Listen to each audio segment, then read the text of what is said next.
gente boa. Deus nos abençoe a todos.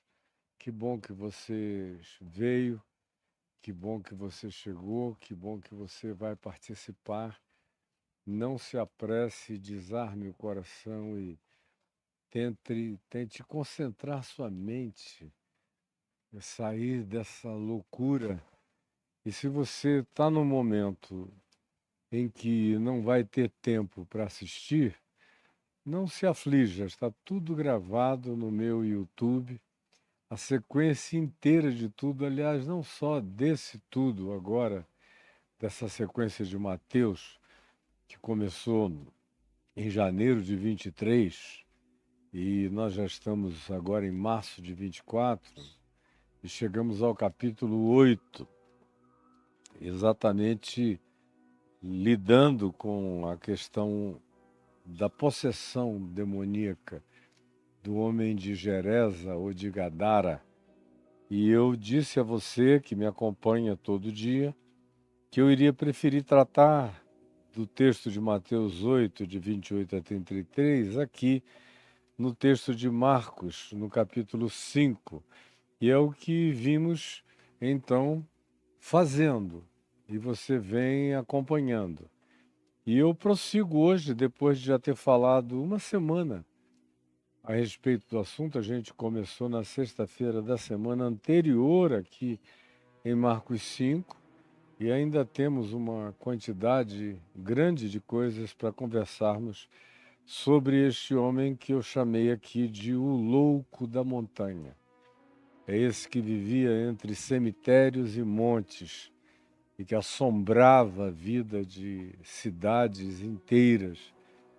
É esse indivíduo incontrolável, carregado de milhares de vozes, e onde um é possesso de muitos e fala por muitos o que muitos gostariam de falar, mas se exprimem através de um, que nesse caso assume o papel, a persona, a figura e a expressão do louco, do endemoninhado, do incontrolável, daquele que não pode ser aprisionável, para quem não existem cadeias nem grilhões de nenhuma natureza, e que quebra tudo e deixa todos em estado de estupefação.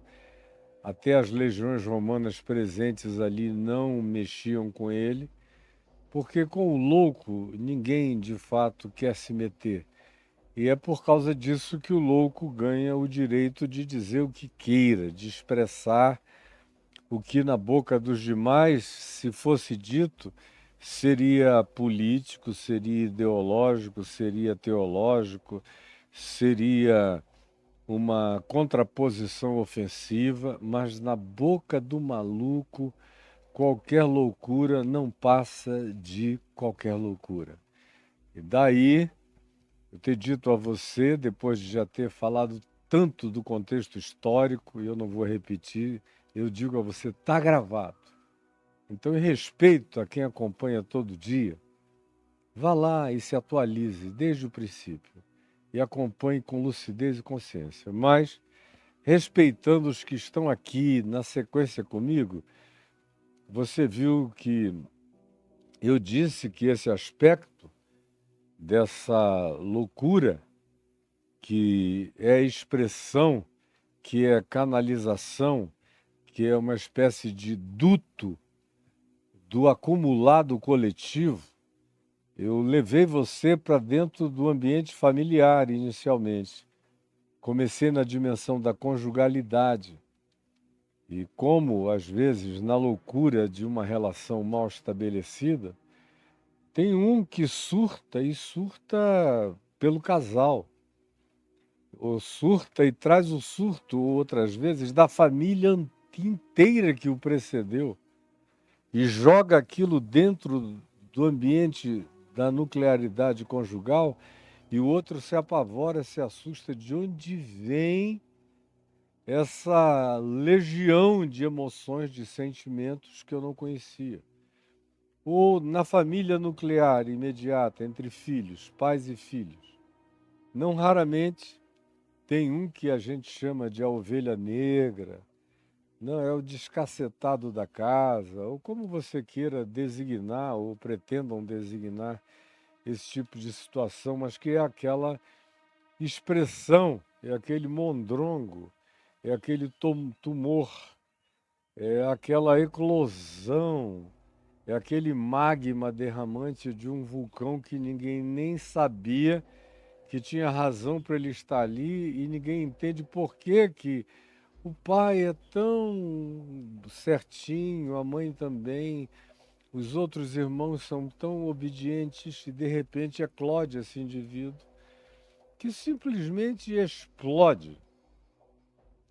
Todos os recalques, todas as coisas que foram socadas para o coração, introjetadas para a alma, que não foram confessadas, que não foram ditas, que foram e são camufladas, que são camaleonizadas na vida das pessoas, que elas não deixam ninguém saber e vivem, comem, engolem aquilo e se empanzinam, até que chega alguém mais sensível no ambiente familiar e diz: eu não vou viver assim. E não precisa nem haver uma reflexão que diga: eu não vou viver assim. Frequentemente essas coisas brotam à revelia. Elas saem de si mesmas. Elas simplesmente rompem a crosta imediata da censura do consciente e se derramam pelas beiradas ou fazem esguichos. Como eu falei outro dia, são verdadeiros geysers. E os que estão em volta não sabem de onde vem toda aquela energia, toda aquela força, todo esse poder, que é o que a gente constata na história desse homem aqui. E eu disse a você que isso vai crescendo e vai ganhando a sua aplicação em dimensões diferentes da vida, que isso alcança a parentela mais extensa, onde tem vários desses tipos, que são expressão daquilo que a parentela inteira camufla, mas chega essa pessoa que grita o grito de todos os silenciados. É a mesma coisa num ambiente congregacional, de qualquer que seja a natureza de congregação. A sinagoga tem os seus doidos, a mesquita tem os seus malucos, a igreja está cheia deles, para todo lado. E os púlpitos também. O que a gente vê hoje é muito louco da montanha falando do púlpito. As loucuras mais indizíveis, mais impensadas. E muitas delas eu olho e sei que tem a ver com o recalque de séculos ou de décadas. E você vê às vezes que é no ambiente mais rigoroso, mais fechado, mais proibido, mais entupido, mais censurado, mais inquisitorial, mais ameaçador, onde brotam e de onde surgem as figuras mais enlouquecidas que a gente possa detectar no horizonte imediato, por exemplo, da religião. E para a gente não falar de quem está longe de nós, falando daquilo que é muito próximo a mim, a você, a todos nós no ambiente cristão, a gente vê como uma proximidade que não precisa nem de exame muito acurado. Que tanto mais quanto seja gente oriunda do ambiente coercitivo, proibitivo, censurador, ameaçador, mais a eclosão da loucura é desgovernadamente incontrolável e imprevisível. E, inclusive, como eu acabei de dizer, muitos deles ganham acesso formal para gritarem a loucura que ninguém mais tem coragem de expressar tão despudoradamente, até do púlpito do lugar considerado oficial. Isso atinge o todo da sociedade, o ambiente social inteiro, onde vai acontecendo, como acontece nas eleições políticas. Não é raro e cada vez é mais comum que sejam colocados nos lugares de mando algumas das pessoas mais loucas que o país já produziu. Ou não raramente você vê, mesmo no ambiente da democracia, quase que uma espécie de dinâmica de mobilização inconsciente, aonde de repente você vê uma multidão se formando em torno da eleição de uma figura para alguma função, para algum cargo. E é a pessoa que diz as maiores barbaridades, loucuras, ameaças, e geralmente são pessoas completamente ignorantes de tudo, como no Rio de Janeiro, há muitos anos que se elegeu, você talvez não tivesse nem nascido, o macaco Tião foi eleito, puseram-no em plena ditadura, ninguém tinha liberdade para votar, votaram no macaco Tião. E eu vejo a quantidade de macacos Tião que habitam aqui o Congresso. São pessoas que não passariam, não seriam eleitas numa votação de condomínio, mas viram deputados federais com milhões atrás deles, porque são doidos, gritando ensandecidamente em nome de uma maioria que diz: eu jamais terei um representante à minha altura melhor do que esse doido desvairado. Aí bota o cara lá. E o Congresso Nacional está cheio disso. Em vários lugares, aonde quer que o Vox Populi, a voz do povo, se manifeste com mais liberdade, mais chance a gente tem de ter a expressão escolhida e votada, portanto, legitimada por uma quantidade enorme de pessoas que dizem: esse é o meu doido de estimação. Como você vai ver alguns dias mais adiante, ou amanhã talvez, que era o caso aqui em Gerés e em Gadara. Esse cara tinha virado um doido de estimação.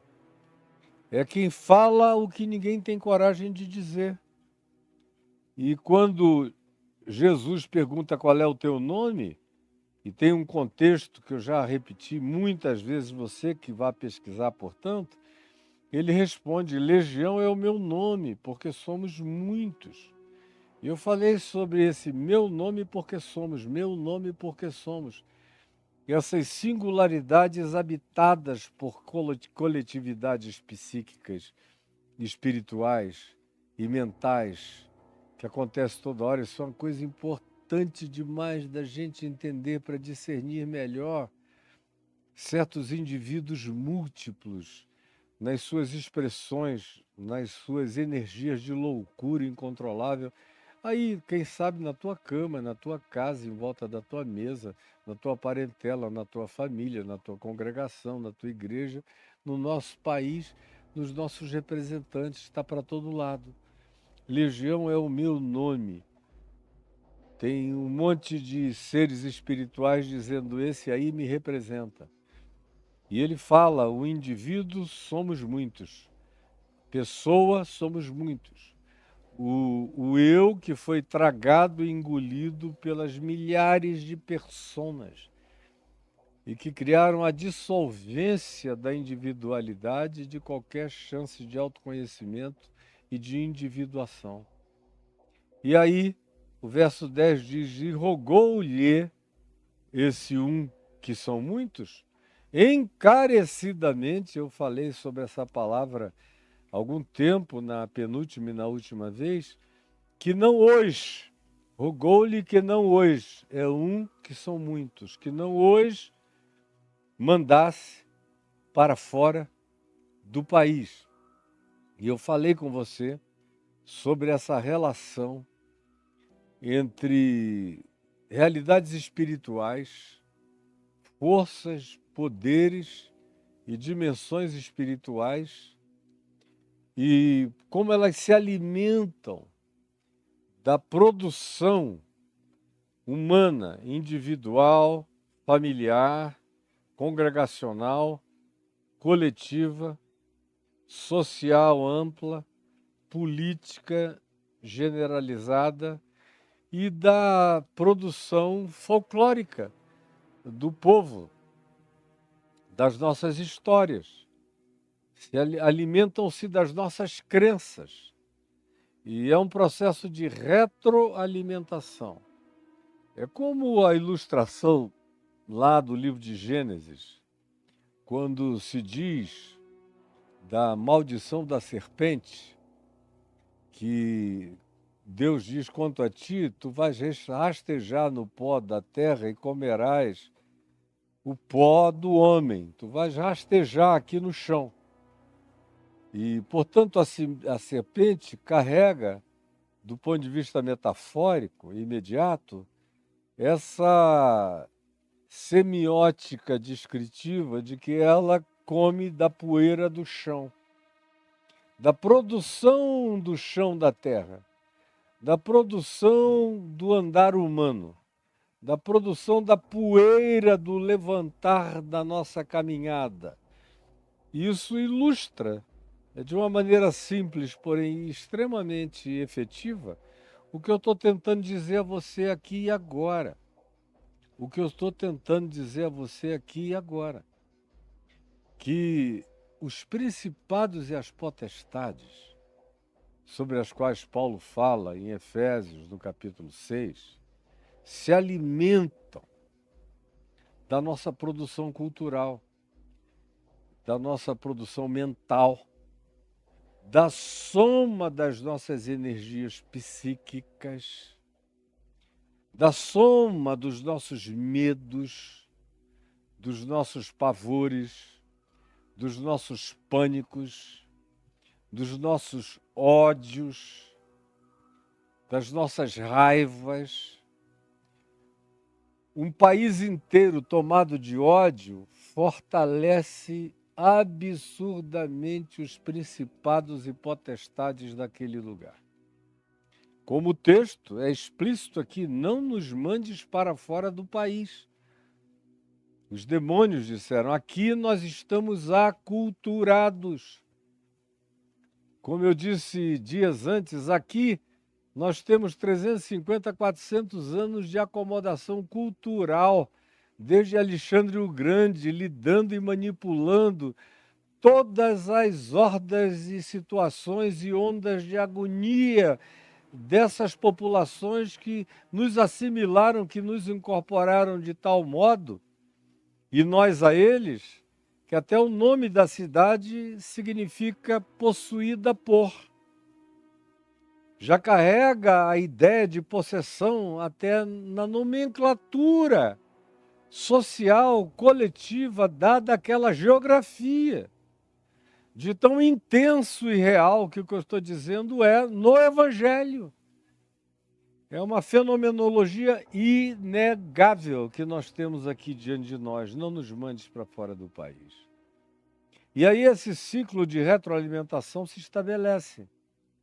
De modo que, quando Paulo diz em Efésios 6, pois a nossa luta não é contra a carne, nem contra sangue, mas contra principados e potestades, contra os dominadores, Efésios 6, de 10 em diante, mas contra os dominadores deste mundo tenebroso, preste atenção, porque, verso 12, nossa luta não é contra sangue e carne, significando dizer contra o conjunto biológico da expressão humana, palpável, visível e tangível. O meu inimigo não é exatamente o que eu vejo. E não é a suposta projeção individual que eu enxergo. Muito frequentemente ele é apenas a expressão de coisas ulteriores, anteriores, superiores, subjetivas, onde um expressa uma quantidade enorme de outros vetores, fatores, presenças, e tanto mais sensível quanto essa pessoa seja, mais ela serve de antena e de elemento condensador dessa quantidade enorme de ondas que não são eletromagnéticas, são ondas espirituais, para lá e para cá, que não podem ser necessariamente medidas e aferidas com os nossos detectores mais sensíveis, que captam um determinado tipo de energia até uma determinada capacitação.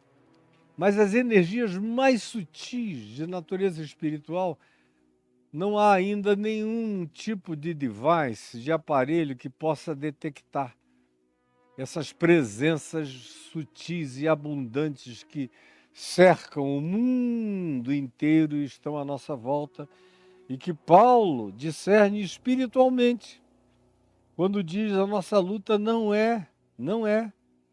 A gente tem embates imediatos, mas fique sabendo, isso aqui é a distração da peleja. O indivíduo que vem contra mim, que vem contra você, é a distração da batalha. Porque a nossa luta verdadeira não é contra sangue e carne, e sim contra principados.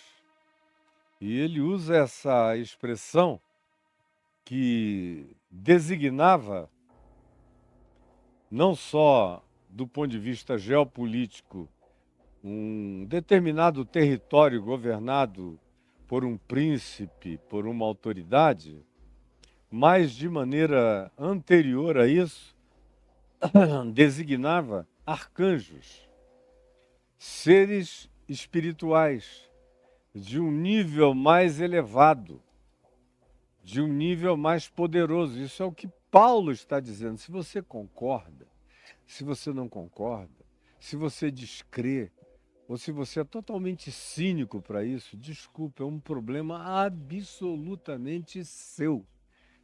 E é uma pena, porque você será sempre um aleijado cognitivo. Eu nunca tive esse problema.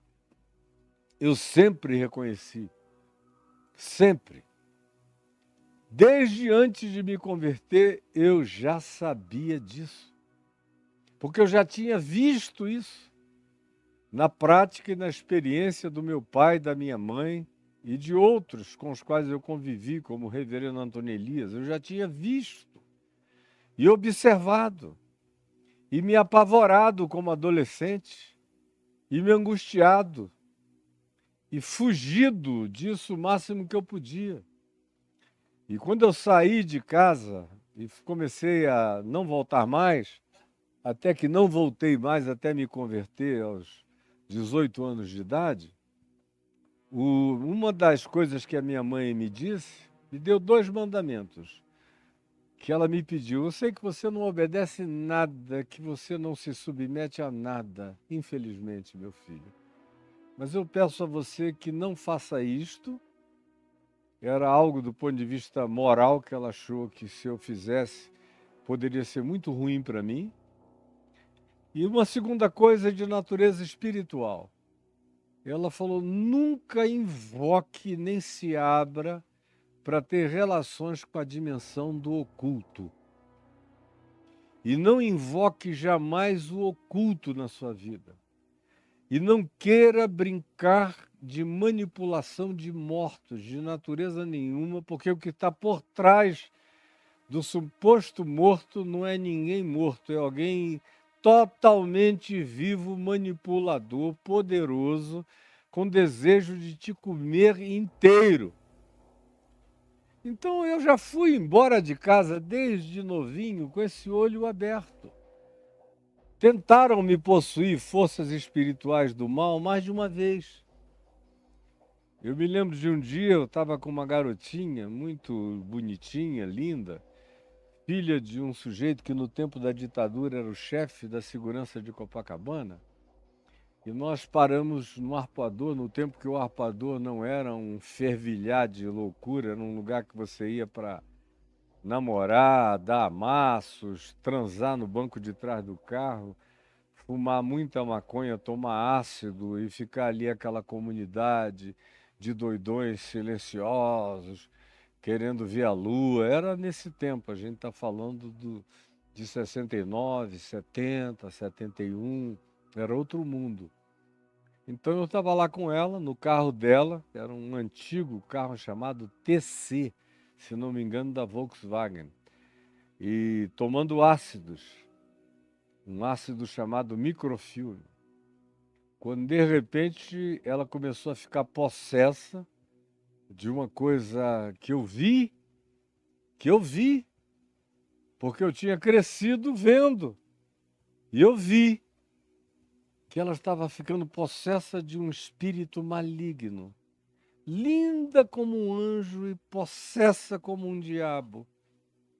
E aí partiu para cima de mim, não para me agredir, mas me dizendo coisas com uma voz horrorosa e gutural, e estranha, porque ela só estava tomando ácido e microfilme, não tinha por que ela ter ficado daquele jeito, com aquele transtorno. E eu olhei e falei, meu Deus, é linda, gostosa, bonita, mas eu já cancelei o meu projeto sexual aqui. Quando ela veio com aquela conversa gutural, dizendo, você não sente a presença do anticristo. Que coisa maravilhosa, e gargalhando tenebrosamente, dizendo, o anticristo está entre nós. O espírito do anticristo vai governar o mundo, o futuro. Gargalhava de maneira lancinante, horrorosa. E por mais que sexualmente ela fosse ficando desnuda e oferecida para mim, o brochamento era absoluto. Eu saí de casa com a orientação de não brincar dessas coisas. Depois disso, naquela mesma noite, outra vez, eu fui acabar a noite na casa de um indivíduo muito rico, e por causa de uma menina que eu tinha deixando essa e dito, ó, não vai rolar nada entre nós hoje, eu fui embora. Sentei na calçada em Copacabana, na frente de um lugar chamado Gordon, que já não existe há muitos anos, na Avenida Nossa Senhora de Copacabana, no tempo que era tudo limpo, bonito, iluminado e bom de andar, cheio de gente bonita também. E eu sentei ali chupando um sorvete, angustiado, considerando o que tinha me acontecido. Mas que coisa mais doida, eu só fui lá para dar um pega e olha só o que me aconteceu. Aí chegou uma garotinha e sentou do meu lado, perguntou se eu não queria ir para o apartamento dela com ela, onde ela ia me oferecer o melhor manjar de prazeres possível. E eu fui. E cheguei lá, tinha um cara que era dono de umas empresas de agropecuária aqui em Goiás. Me lembro bem do rapaz, jovem, forte, louro, bonito, e que era amigo dela, que estava de saída, mas estava cheio de coisas espirituais malignas, dizendo: eu acabei de invocar todas as forças do oculto sobre mim, e esse lugar aqui está cheio disso. E eu fui vendo a presença, eu fui sentindo a força densa daquela presença maligna. Meu maxilar ficou completamente endurecido. Eu perdi a capacidade de falar. Fui sentindo a minha mente ficar completamente coagulada, tomada, estranhamente possuída. E eu dizendo, eu não posso ficar sugestionado, eu não posso dar lugar ao medo. Eu tinha consciência dos elementos psicológicos que podem trabalhar junto nesse processo, e eu reagi como eu pude. Não aceitei também ficar com a menina ali para a transa proposta, fui embora. E alguns meses depois, na virada de 71 para 72, ou de 72 para 73, num Réveillon, eu estava com uns amigos da academia de jiu-jitsu, andando pela praia, fazendo hora para irmos para a Lagoa Rodrigues de Freitas para uma grande festa da elite carioca, quando na praia, era dia de várias oferendas, veio uma mulher andando na minha direção completamente desvairada, com um olhar chamejante, com uma gargalhada horrorosa que ela parecia arrancar de um lugar maligno profundo na minha direção e dizendo, tu és meu, tu és meu, tu és meu, e ela veio no meio de 12, 15 amigos, ela focou em mim. Eu te quero, tu és meu, e eu fui sentindo aquela coisa me penetrar. Eu estava já semi-tomado, o que me restava era a consciência ainda.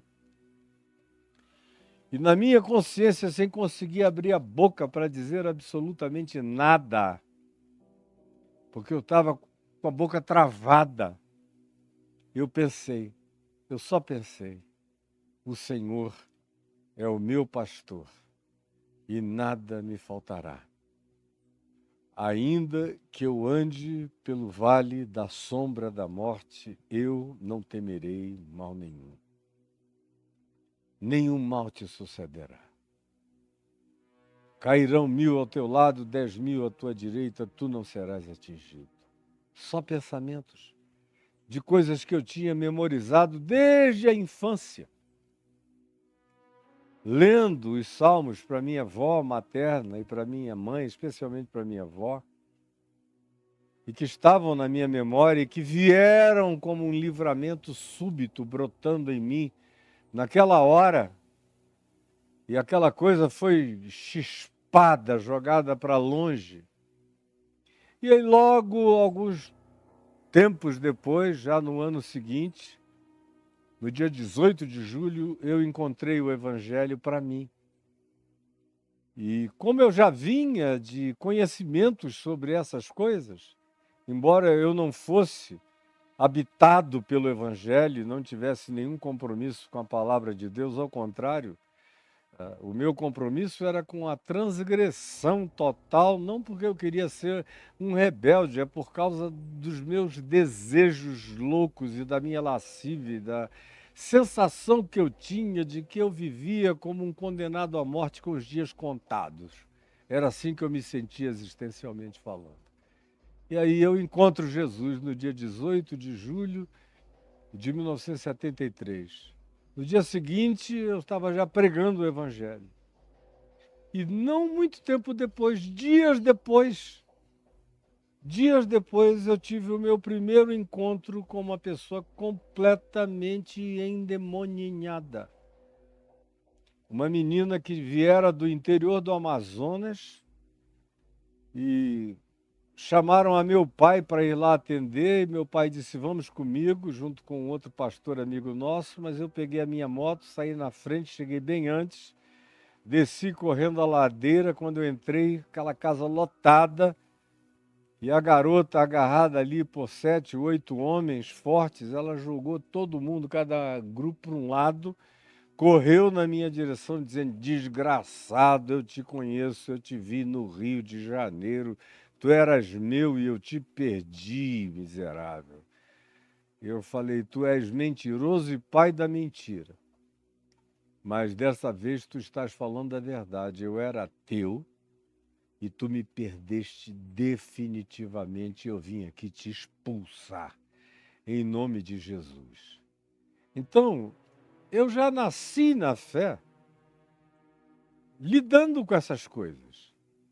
Isso aí eu não fui ler livrinhos de demonologia, angiologia ou qualquer outra coisa para aprender. Eu fiz PhD disso todo dia, durante anos e anos e anos da minha vida, todo dia. E aprendendo a discernir o psicológico do pneumatológico, o que era de natureza psíquica do que era de natureza espiritual, ou quando ambas as coisas estavam juntas e se retroalimentavam. Desde sempre, faz mais de meio século que eu estou vendo isso. E quando Paulo fala aqui de principados, ele está falando desses arcanjos com poder de controle sobre determinadas regiões. Como o endemoninhado de Geresa diz, não nos mandes para fora do principado, para fora do país, para fora desse ambiente onde nós temos um acumulado cultural e histórico de profunda simbiose, de atavismo, de modo que quando eles dizem eu, eles dizem nós. De modo que quando eles dizem a nossa cultura, eles também estão nos alimentando e nós devolvemos a cultura deles superlativizada para eles a praticarem, enquanto a nossa relação de simbiose vai crescendo, se aprofundando e se fortalecendo. De modo que, quanto mais enlouquecidos eles fiquem, mais poderosos nós nos tornamos, dizem esses seres que aqui em Marcos 5 ganharam a alcunha de legião, mas podiam ser batalhão, podiam ser qualquer outra coisa de acordo com a dominação. Então Paulo diz em Efésios 6, a nossa luta não é contra sangue e carne, contra indivíduos, mas contra o que está para além de indivíduos, contra principados e potestades. E por potestades, ele usa uma palavra que designa força, que designa poder, que designa uma determinada capacitação adquirida, uma espécie de direito adquirido de posse. Direito adquirido de posse. Seres espirituais que adquiriram direitos de posse. É por isso que Jesus diz que quando o espírito imundo sai de uma pessoa, e eu já disse aqui, e no curso da vida, trilhões de vezes, que os textos nos quais Jesus fala isso têm aplicação dupla, individual e geracional. Então, existe a possessão geracional tanto quanto a individual. Pois bem, é uma espécie de direito de posse, são tantos anos presentes. E Jesus diz, quando o espírito imundo sai do ser humano, sai da sua casa, porque ele olha e diz, é meu, é minha, aqui está tudo preparado, eu mobiliei tudo, eu adequei tudo, as idiosincrasias eu patrocinei, as manias, as compulsões, as loucuras, as tendências, eu exacerbei todas as realidades que de humanas se transformaram em inumanas, sobre-humanas, desumanas, na alma dessas pessoas. Isso vai do indivíduo à geração, ao coletivo. Aí Jesus diz, quando ele sai, esse espírito, ele anda por lugares outros, procurando uma nova habitação. Ele precisa dessa habitação, desse conluio, dessa conjugação, desse atavismo, para se manifestar e para fazer isso com muito mais força e expressão. E tanto mais quanto deixe de ser exclusivamente individual e passe a ser e a ter uma anuência coletiva e, portanto, geracional, mais poderosa essa força se torna e mais essas entidades se sentem com direitos adquiridos, de modo que os pronomes são pessoais. É meu. E disputam isso com Cristo. É meu. E volta para o que ele diz, é meu. E a única salvação para essa pessoa que foi possuída durante tantos anos sem nem saber, sem nem sentir, por coisas que se dissimularam dentro dela por tanto tempo, que se fundiram com ela, que viraram um com ela, nem sempre fazem questão de se expor.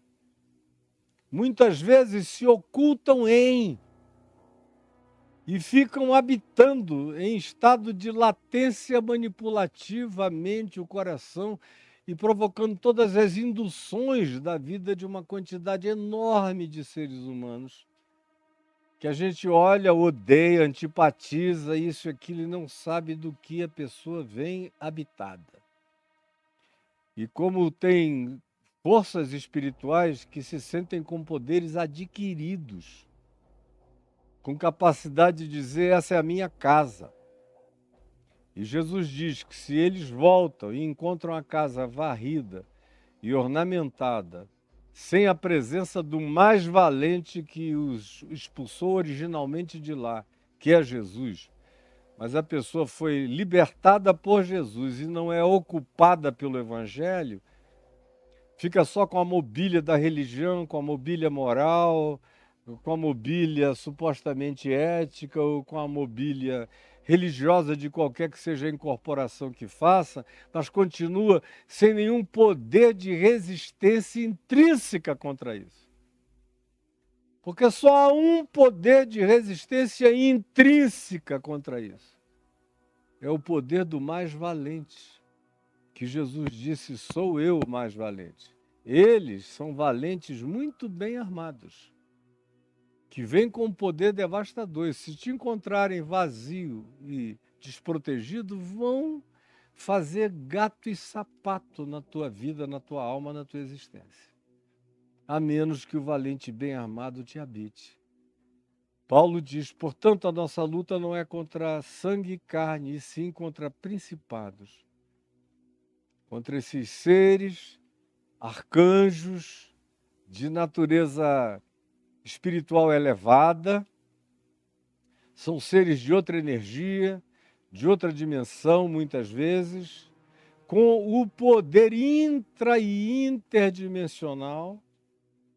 Esses arcanjos têm o poder de penetrar o espaço-tempo, a nossa dimensão.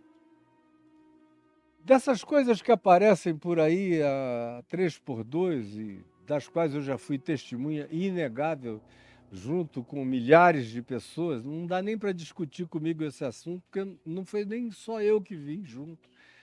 Eu tenho testemunha para todo lado, um negócio esmagador, que não dá nem para você começar a querer bater papo comigo a esse respeito, em termos de negação, é bobagemzinha tua. Disso eu tenho certeza absoluta, tanto quanto eu sei que isso aqui é uma pedra, uma pedra. Pois bem, então, alguns desses seres, dessas entidades, são espaço-temporais. Estão viajando aqui dentro do cosmos mesmo. São entidades de natureza civilizatória diferente da gente, mas isso é uma outra categoria, muito inferior. E tem essas outras, muito mais superiores, que Paulo chama de principados, ou que em outros lugares são chamados de arcanjos, que são anjos poderosos, com dominação e controle sobre países, sobre grupos, sobre culturas, e que tiveram uma espécie de uso capião pela quantidade de tempo, de décadas, de séculos, de fomento, de troca umbilicalizada, de retroalimentação, de atavismo, de modo que um representa muitos e muitos se fazem representar por um. Há uma conjuminação, uma conjugação, há uma fusão, aonde sangue e carne representam o imponderável múltiplo. Um indivíduo, como a gente viu em Marcos 5, representando milhares de forças, de poderes, de emoções, de sentimentos e gerações inteiras possuídas disso. E você fica aí da maior bobeira, pensando que a questão é política, que é só ideológica. Eu vou tirar esse, vou botar aquele, vai melhorar. Não tem a menor ideia. Ou fica pensando que se eu for para a igreja eu estou protegido. A igreja está cheia. Como Jesus disse do Templo de Jerusalém, era um covil de demônios e de salteadores.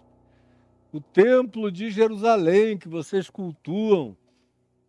Jerusalém é frequentemente chamada de uma cidade de habitação de demônios. Ou como Paulo diz em Gálatas 4, só gera espírito de escravidão. E quando você lê no Apocalipse as 7 igrejas, do Apocalipse, você vê que algumas delas recebem a denúncia de estarem possuídas de espíritos malignos e que Jesus está de fora. Então não se engane, nenhuma congregação humana está isenta disso. E tanto mais quanto não pratique o Evangelho, nem o amor de Deus, nem o perdão de Deus, mas se entregue ao ódio, à discriminação e ao preconceito, mais covil de demônios, esse grupo, mesmo com a mão para cima ou falando em nome de Jesus, se torna. Porque Jesus disse, falar em meu nome não significa nada. Muitos naquele dia dirão em teu nome, em teu nome, em teu nome. Pregamos, profetizamos, expelimos até demônios e fizemos milagres, mas eu lhes direi explicitamente, apartai-vos de mim, eu nunca vos conheci, não sei quem vocês são, saiam daqui. E era tudo gente do nome de Jesus. Mas vocês não conseguem entender isso, não é? Pois bem, principados e potestades, Paulo diz. Nossa luta é essa. É também contra os dominadores, os domines, aqueles que receberam permissão de dominação, de teologia do domínio. De teologia do domínio. Aqui é uma demonologia do domínio. A chamada teologia dos domínios, do domínio, que o pessoal diz que nasceu outro dia nos Estados Unidos, mas ela é antiga. Fico vendo uns caras que querem ser professores de história, que não sabem nada de coisa nenhuma, mas querem dar uma resposta e dão as respostas mais tolas, mais pífias, mas até que satisfaz os que não sabem nada. Mas a coisa é muito mais antiga, o buraco é infinitamente mais embaixo. E dos Estados Unidos recente, veio como teologia do domínio para cá, e aqui está para todo lado, e agora é a moda, junto com a teologia da prosperidade, foi a anexação da teologia do domínio pelos cristãos. É uma tragédia. É a teologia dos dominadores deste século, porque quem quer dominar este século, quem quer dominar este mundo, dominar não é Jesus.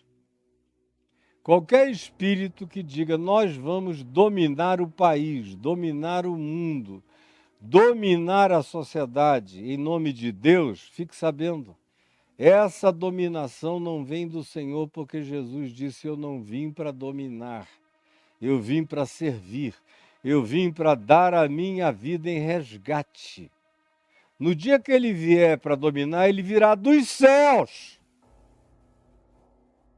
Ele não vai levantar uns cupinchas demoníacos, malignos, cheios de ódio, que só estão interessados nos próprios caprichos, em dinheiros, em poder, em fama e em controle. Jamais! Esses aí estão associados a Satanás mesmo. Desculpem a minha clareza, franqueza e obtusidade na declaração, mas é verdade.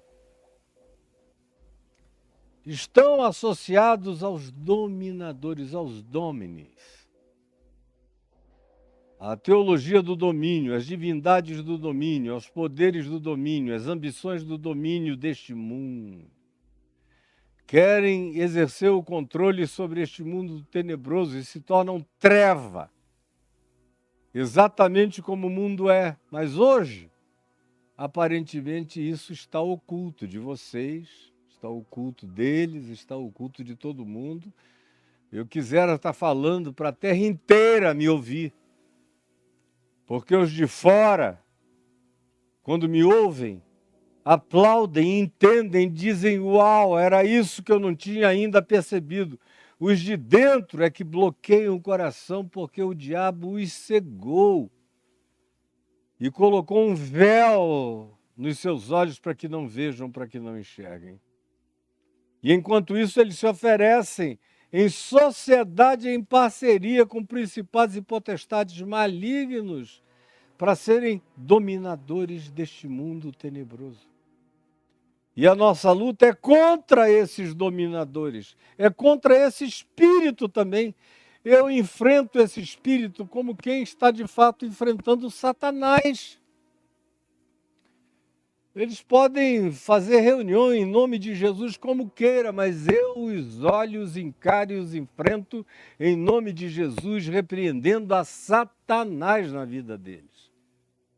São diabos cristãos, querendo a dominação deste mundo tenebroso, sem saber que quem deseja a dominação deste mundo tenebroso já está em conluio com principados, com potestades e mais do que isso, já estão em conluio com as forças espirituais, como Paulo diz aqui, com as forças pneumáticas, com as forças mediúnicas, com as forças que penetram, que induzem, que atravessam, que manipulam e que se aninham de maneira sutil em nós e que são forças e entidades das regiões espirituais, que Paulo chama de regiões celestes, não para significar uma coisa linda, doce e santa, mas para significar acima de nós. São poderes multidimensionais, falando uma linguagem contemporânea.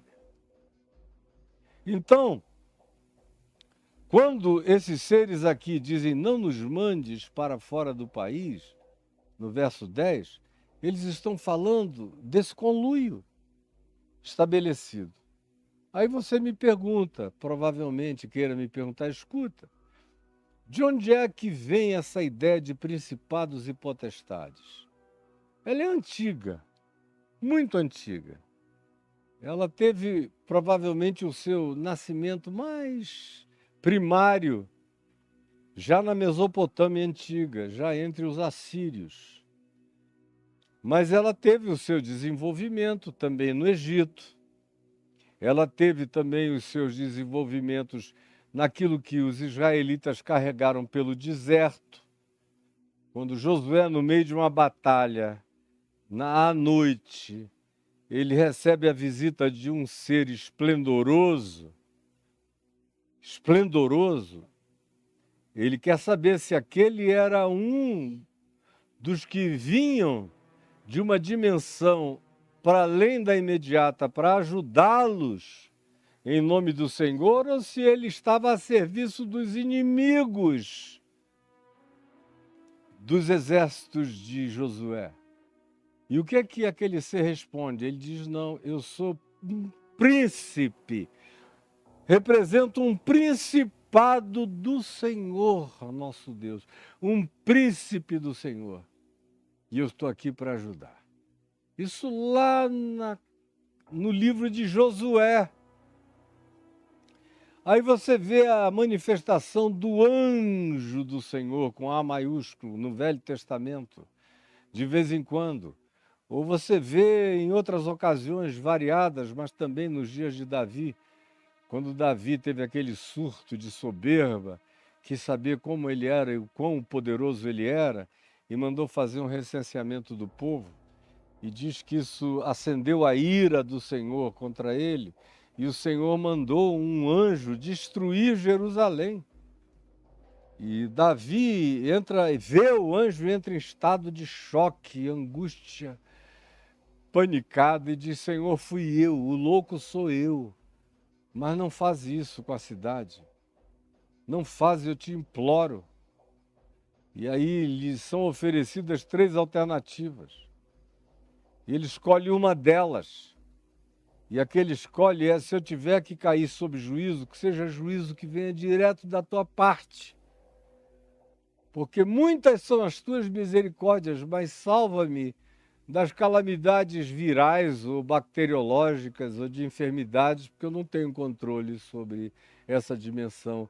E salva-me do ódio dos homens, da guerra dos homens, se eu tiver que cair sob uma punição que seja direta de Deus sobre mim, porque eu confio que as tuas misericórdias duram para sempre, que tu podes me salvar por amor compassivo. Aí você vê isso vai se desenvolvendo, Israel se divide, as 10 tribos do norte, com capital na Samaria, vão para o cativeiro de Assurbanipal, e lá se misturam, os que ficam na terra também se tornam completamente mesclados com as outras culturas e os outros povos à volta, e as 2 tribos de Judá e Benjamim são levadas para o exílio em Babilônia, que depois se transforma em algo sobre o poder dos medos e depois dos persas. E é sob a dominação persa que existe a maior evolução religiosa dos judeus, de modo que é lá que eles ganham também a alcunha de os judeus. E praticamente a gente pode dizer que são os fenômenos dos exílios que criam os judaísmos. Criam o povo judeu e, por conseguinte, o judaísmo. É no exílio que surge a sinagoga. É no exílio que forma-se o cânon sagrado da Bíblia dos judeus. Existiam porções de livros, mas é no exílio, especialmente na Pérsia, que isso tudo é ajuntado. E a religião dos judeus é formada, por assim dizer.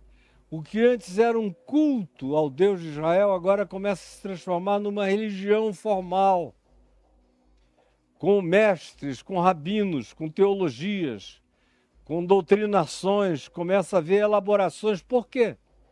Porque os persas estavam muito mais na frente dos judeus em relação a elaborações de pensamento, de percepção de espiritualidade. Muito mais. Quem estuda a cultura persa daqueles dias, e há uma quantidade enorme de material para você ler, se aculturar e aprender e ver o nível de assimilação que os judeus praticaram, aproveitando coisas dos persas, dos dias do cativeiro. É também naquele ambiente do cativeiro babilônio e medo-persa, e depois grego, que você ouve as primeiras expressões sobre principados declaradamente. Onde? Você tem que abrir no texto do livro de Daniel, que é um livro do fomento do cativeiro dos judeus entre os babilônios, os medos, os persas e os gregos. É naquele ambiente onde há esse fomento. E é uma assimilação de alguma coisa que já estava presente lá, como compreensão.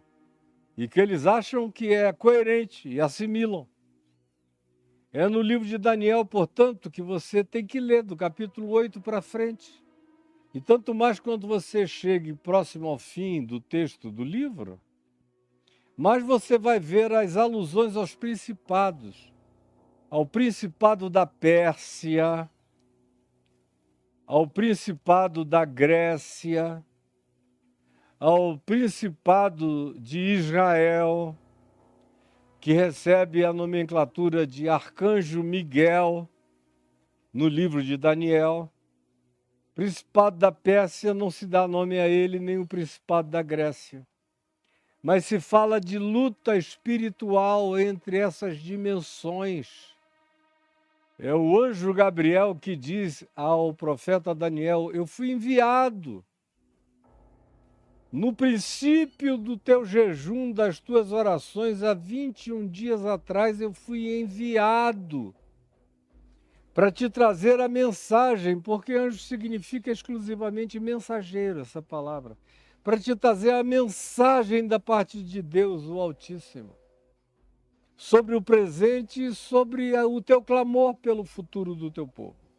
Eu fui enviado, mas eu fui detido pelo principado da Pérsia durante todo esse tempo. E Miguel, o arcanjo, príncipe do teu povo, na dimensão espiritual, veio em meu socorro. Nessa luta, para você ver que a gente está falando de seres poderosos, porém relativos. Seres que ficam condicionados ao espaço-tempo. Foram 21 dias de luta, porque houve um condicionamento dentro daquilo que era o Cronos, a cronologia espaço-temporal, que para Daniel foram 21 dias, enquanto houve esse embate nas camadas imediatas das dimensões interessadas no controle, na dominação daquele mundo tenebroso. Eram forças espirituais do mal presentes. A gente lê, fica só pensando que era um movimento de natureza geopolítica, mas por trás de todo movimento geopolítico existem forças espirituais estrondosas. Por isso é que Jesus manda orar em todo o tempo no Espírito. Por isso Paulo diz que a nossa luta não é contra carne nem sangue, que a gente tem que se vestir das armas da espiritualidade para podermos fazer frente a essas dimensões. Mas eu vou prosseguir isso no dia de amanhã, porque amanhã eu tenho mais a falar sobre o surgimento desses principados e potestades, sobre o condicionamento deles ao espaço-tempo. Daí, quando eles entram na dimensão do espaço-tempo, o espaço-tempo começa a contar para eles também. Daí o anjo Gabriel dizer ao profeta Daniel: no início das tuas orações eu fui enviado, mas fiquei contido 21 dias. É uma linguagem espaço-temporal. Até que Miguel, o príncipe do vosso povo, do teu povo, veio em meu socorro. E eu então pude vir. E Miguel continuou a peleja contra as forças espirituais da Pérsia, porque a questão não é só na dimensão política da sobrevivência no cativeiro, tem uma outra camada dimensional em questão. Camada essa para a qual a maioria de nós está completamente cega e não enxerga nada. Na internet, então, eu nunca vi um ambiente de maior estupidez ou cegueira espiritual. O pessoal não vê nada. E o que eu estou falando aqui, para a maioria das pessoas, é quase uma língua estranha, de discernimento completamente anômalo para uma quantidade imensa e brutal de pessoas. Mas amanhã eu prossigo. O nosso tempo deu uma esgotada aqui, o Instagram já até caiu. E eu convido todo mundo a ficar no YouTube, que é onde não tem prazo e é onde eu quero falar com você outras coisas. Senhor, eu quero e eu imploro que essa palavra dita em teu nome tenha aberto a compreensão, o entendimento, o discernimento, as camadas multidimensionais que podem ser objeto da nossa compreensão ou não, se nos tornarmos pessoas do imediatamente objetivo, sem a visão transcendente das múltiplas dimensões que cercam a gente. Que o Espírito Santo abra o entendimento e a compreensão e também nos livre dos excessos. Porque tu não nos chamas para excessos, mas para mantermos a mente em estado de equilíbrio, de bom senso e de sabedoria, porque tu não nos deste espírito de covardia, mas de poder, de amor e de moderação. Em nome de Jesus. Amém e amém. Eu continuo com você aqui, pedindo para você observar esse QR Code que está aqui em cima. Você está vendo ele aí? E é para cá que o bichinho está, ó. QR Code. É só apontar, ele vai te jogar num ambiente de cartões de crédito. E isso quem quiser participar. Não tenho nada a te oferecer, nem um pedaço de pedra para tocar contigo. E se eu tivesse, não faria. Porque não tem nenhum valor para Deus. Quem quiser ajudar, ajude com alegria, porque acredita que o que eu estou dizendo faz sentido. É evangelho, é a sabedoria de Deus em Cristo Jesus, para você e que você gostaria de ver milhares de outros serem alcançados. Então ajude para manter e para expandir. Estão aí os cartões, você pode até programar, como tem gente que diz, eu quero logo estabelecer um valor, dividir por 12, para não pensar no assunto. Os cartões permitem que você faça isso. E também tem aqueles muitos que moram no exterior, em vários países distantes, que dizem, toda hora eu vejo alguém escrevendo em alguma plataforma, rede social, eu queria ajudar, mas eu moro fora. E daí? Você tem o PayPal. Do PayPal você pode colaborar de qualquer lugar da Terra, se o desejar. Mas tem que ser espontâneo, sincero, verdadeiro, alegre e feliz. Porque só o que eu tenho a te oferecer é o que eu já te dou aqui. De graça, com todo prazer, porque é palavra da graça para ser dada de graça a todo aquele que quiser recebê-la e ouvi-la. E eu não me poupo quanto a fazer isso. Então, você. E também tem o Pix, para quem mora em terras brasileiras. Temos o Pix, que facilita e cai na hora. Tá aí, você pode anotar e pode participar. E também tem um outro Pix de natureza pessoal que alguns amigos pediram, especialmente meu amigo Carlos Bragantin, que toda hora pedia, bota lá um Pix, o pessoal fica me perguntando. Então, é uma solicitação de amigos. Eu, particularmente, peço a você que preste atenção numa outra coisa. Naqueles que dizem, Caio, eu gostaria de te ajudar, eu só consigo aceitar a tua ajuda pessoal, preste atenção, se eu puder te ajudar pessoalmente antes. Do contrário, eu me sinto até meio constrangido. Então, como é que você pode me ajudar? Eu tenho uma quantidade grande de cursos chamados de Caio Fábio Exclusivo. Você pode ver aí, o GC está aí, o caiofabioexclusivo.com.br. É como você chega nessa página aí. Então, para chegar nessa página aí, é caiofabioexclusivo.com.br. Acessou, você cai aí nesse lugar onde você tem os meus cursos. Tem o primeiro curso que eu gravei, que é o Reconexões. São 200 aulas de 10 minutos cada uma que fazem toda a diferença. Apresentam a você uma cosmovisão que vem do Gênesis a depois do Apocalipse e abre o teu entendimento para sempre.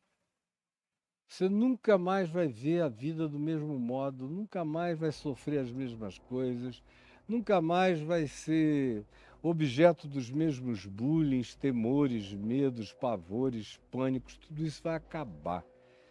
Faço reconexões para se reconectar e para entender. O outro curso que está bem aí do lado é Jesus, a chave hermenêutica, que é o que ajuda e ensina você a ler a Bíblia sem ficar preso a Moisés, nem aquilo que virou obsolescência, caducidade, conforme Jesus ensina, conforme Paulo ensina, conforme o escritor de Hebreus ensina. Caducidade da letra. Ensinos que esclerosaram, que perderam o significado e a validade, porque Jesus disse, está tudo pago, consumado.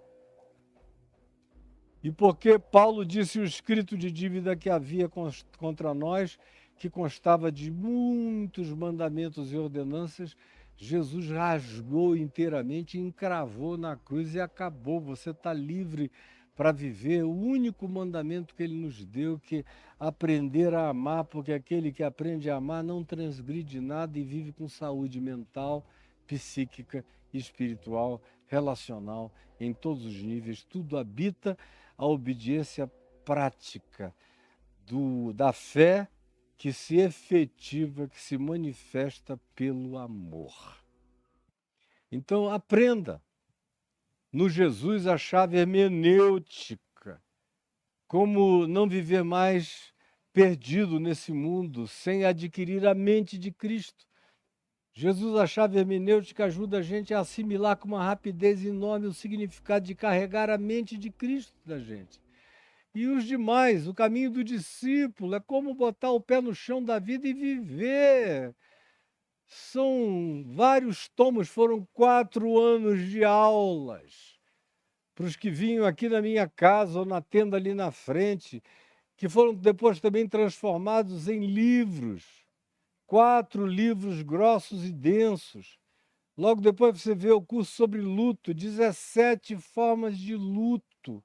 Luto de todos os tipos, não é só perdi papai, mamãe ou meu filho, são as muitas outras manifestações de luto. Vem o divã de Deus, vem o perguntas cretinas, respostas divinas, que são todas as listas de perguntas cretinas que os religiosos fizeram a Jesus nos 4 evangelhos e as respostas divinas que Jesus deu a eles. Aí tem esse outro bloco de 9 cursos agregados de uma vez só. Tem aí a viagem histórica que começou no dilúvio, lá no Monte Ararat, na Turquia, e terminou na ilha de Patmos, no Apocalipse, viajando pelas igrejas do Apocalipse, do dilúvio ao Apocalipse. Tem sobre modernidade líquida e tem esse do medo, que eu recomendo demais a você que faça uma quantidade extraordinária de ensinos para libertar sua mente do medo, do pânico, do pavor, das fobias, e que vão dar todas as instruções para você botar o pé no chão seguro, de consciência de fé, e de outras várias coisas, como esse curso Ativar, que eu fiquei aí um ano inteiro botando material lá para dentro, que era acompanhado por todos os que seguiram e seguem o curso, por um roteiro, para a pessoa estudar aquelas mensagens que eu entreguei, que estão todas aí para você, e aí tem um monte de outras. Então, você que quer me ajudar, se ajude me ajudando. Porque todo aquele que adquire esses cursos para fazê-los, está me ajudando, porque é daí que eu recebo a minha manutenção para comer, beber e pagar as minhas contas, se você quer saber. Então, se quiser, eu te ofereço algo que vai beneficiar eternamente a sua compreensão e aprofundar o seu entendimento. Enquanto você adquire isso, você está me ajudando sem nem precisar pensar em mim.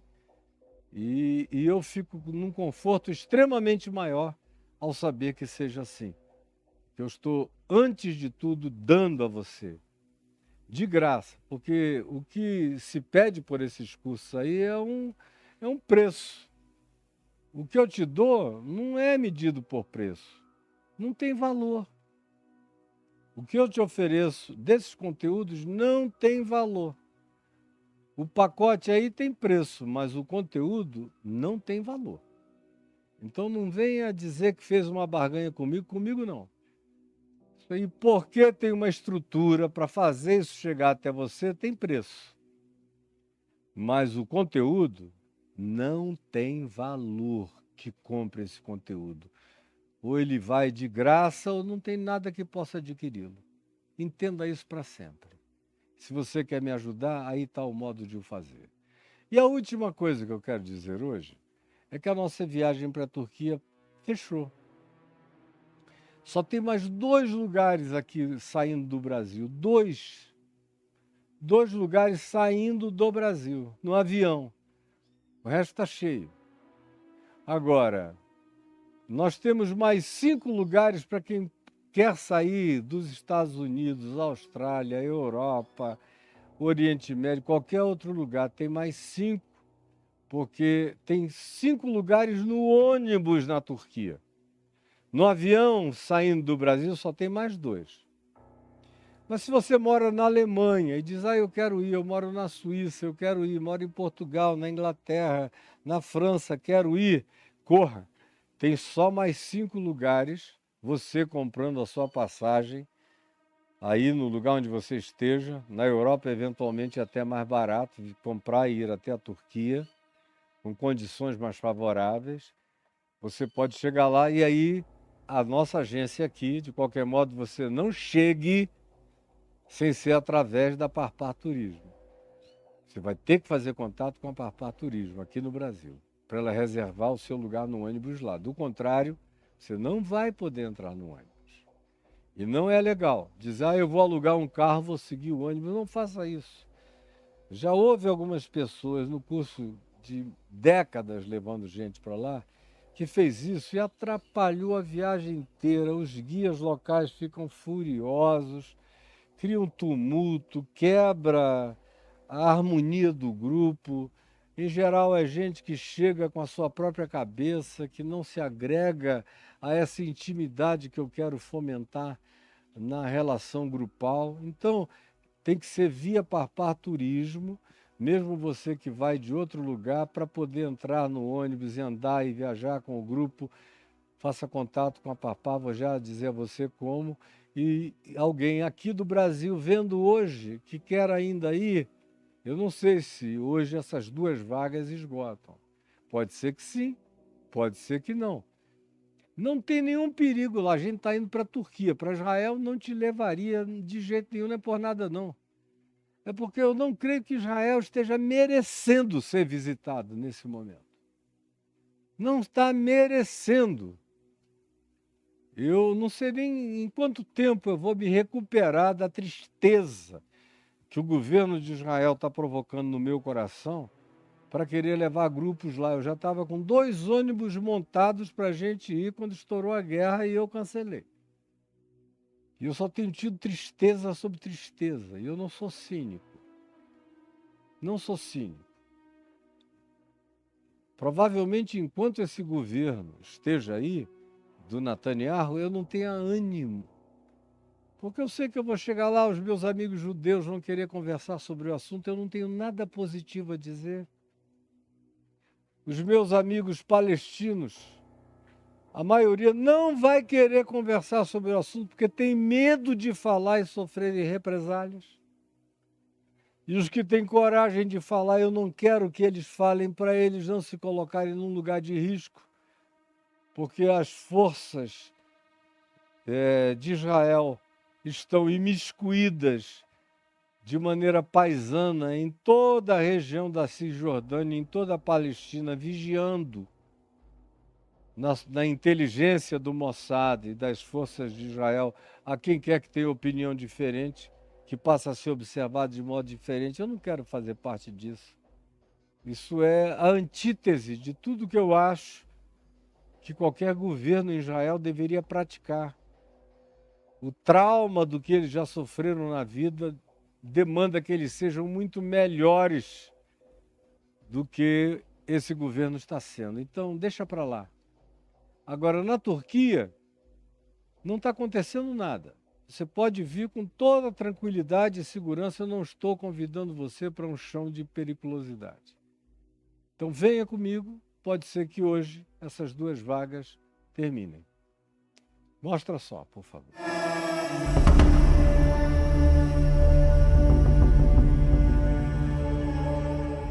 Oi, gente querida. É um convite para você viajar comigo num momento super íntimo. Aliás, eu desejo que essa nossa próxima viagem seja um dos momentos mais íntimos que eu possa ter com as pessoas. Sempre há muita intimidade, mas dessa vez eu quero que seja mais do que nunca. Muita intimidade.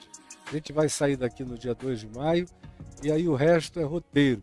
No dia 1º a gente chega em Istambul, vai para um hotel maravilhoso. No dia seguinte a viagem é toda em Istambul.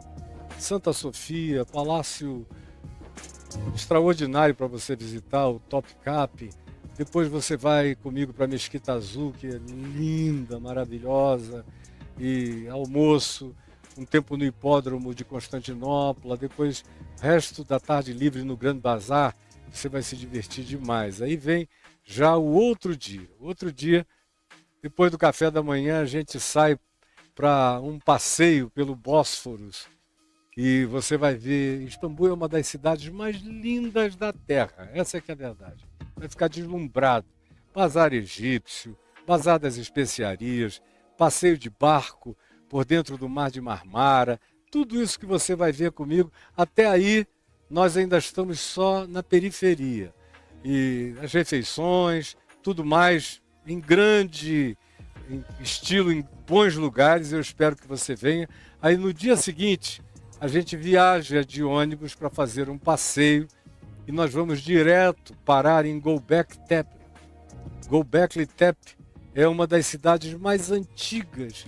Ela tem pelo menos 12 mil anos de idade. Ela é pré-diluviana e com sofisticação que os cientistas não conseguem explicar. Porque eles dizem que há 12 mil anos atrás os homens estavam pulando das árvores para se tornarem caçadores-coletores, que nem conheciam ainda a roda. Göbekli Tepe coloca tudo isso de águas abaixo. Nós vamos a Karahan Tepe, que fica a 35 quilômetros, onde há também uma quantidade enorme de coisas sendo escavadas da mesma antiguidade, de modo que esse vai ser um dia riquíssimo, onde eu vou conversar muito sobre muita coisa sobre a qual você nunca ouviu falar antes na vida.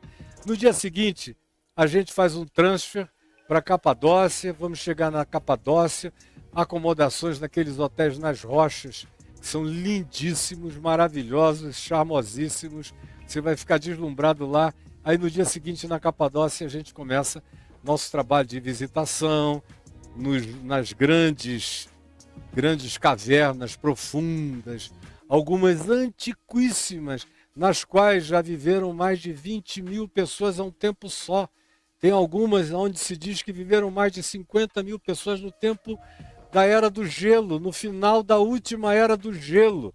E eu vou levar você a cada um desses lugares e você vai ficar embasbacado.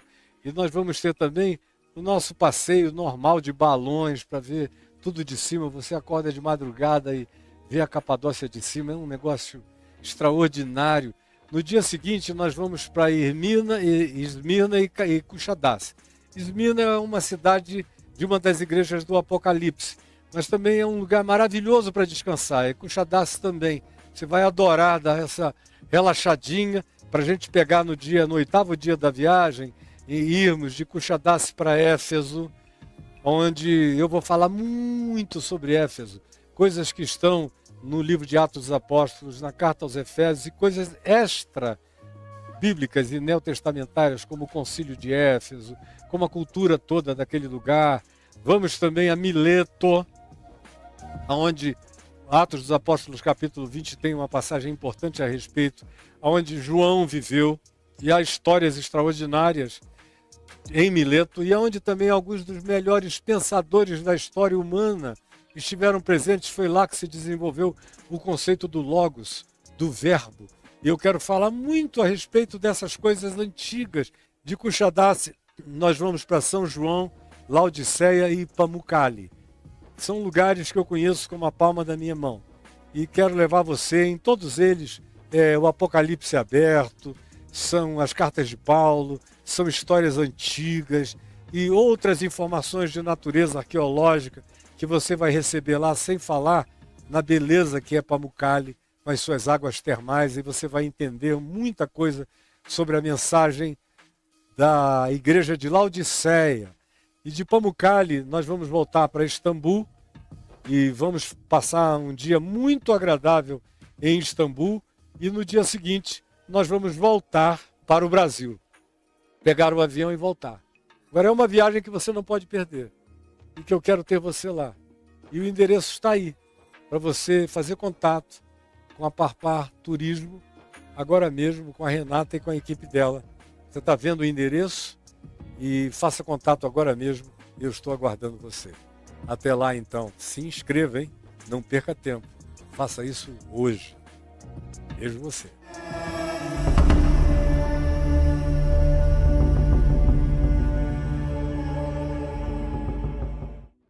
Duas vagas saindo daqui ainda. E no ônibus lá, 5 para quem vai de outro lugar. Agora tem que se inscrever na Parpar Turismo. caiofabio.net/viagem com Caio. Faça isso que você é derramado dentro do ambiente da Parpar Turismo. Deus abençoe a você, a todos nós, em nome de Jesus. Fique com Deus. Amanhã a gente está de volta com a graça de Deus ao meio-dia. E eu espero você. Até lá então. Amém, amém e amém.